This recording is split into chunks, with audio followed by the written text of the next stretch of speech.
Hello. So as promised in yesterday's video, I'm going to show you the optimization, which wasn't a surprise to anybody, its range. I was using the Reaper's ring here for a little while, and believe it or not, I didn't get my PB with it, and that's because that little Pontifex ring actually negates the stuns of Kerapac whenever he's doing his melee stuff, and yeah, I guess that speeds you up quite a bit. It also works as a Luck of the Dwarves. It's not really tier 4 luck, it's tier 2. But it's good enough, and it gives you the tier 2 caskets, which I'll talk about later. But the main gist of doing this in Legacy is making sure you really put damage downfield.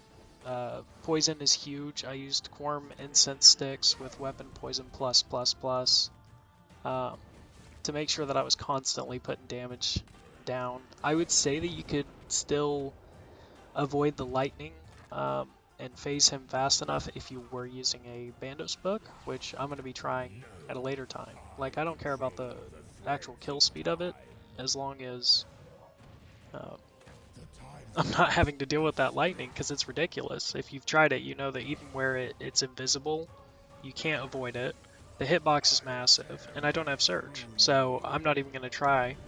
I did use the time warps really to conserve HP. The more you eat, the more you lose DPS, and yeah.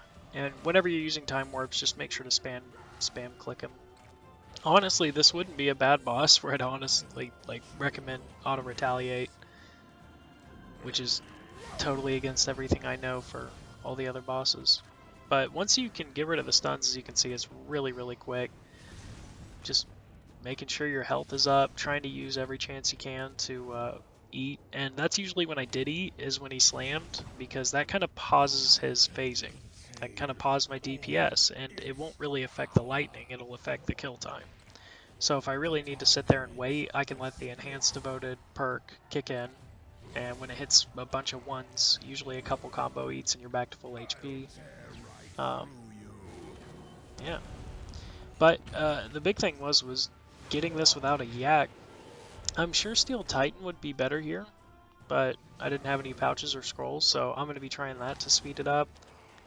But I feel pretty good about it. This actually beats my next PB time by just a little bit, and it really doesn't use that much, like, supplies. I mean, comparatively to next, it's about the same, and the common drops are just ridiculously good money. If you've gone, you know what I'm talking about, but yeah, just a consistently good boss. Now, granted, I'm 40 kills in. I don't know what the drop rate is of anything, but I haven't seen anything yet. We'll see. I'd like to get like a concentrated blast if I can or something, but I'm having a fun time, honestly. This is probably one of the most fun boss fights I've seen in a very long time. Yeah, switch to Onyx Bolts here to help with the healing. You just want to make sure that on this last phase he doesn't get too powerful. Your Enhanced Evo will kick in, but I like to actually power burst up to 20k, give you a little bit longer, and then switch to Onyx Bolts to heal you throughout that final phase so you're not having to take a break and eat any food. But not bad drops, not bad drops. Now, back onto the little ring. That thing is pretty OP. It drops tier 2 caskets, which I didn't really think much of it until I talked to some of my clanmates. And yeah, no, it's got a really good Onyx drop.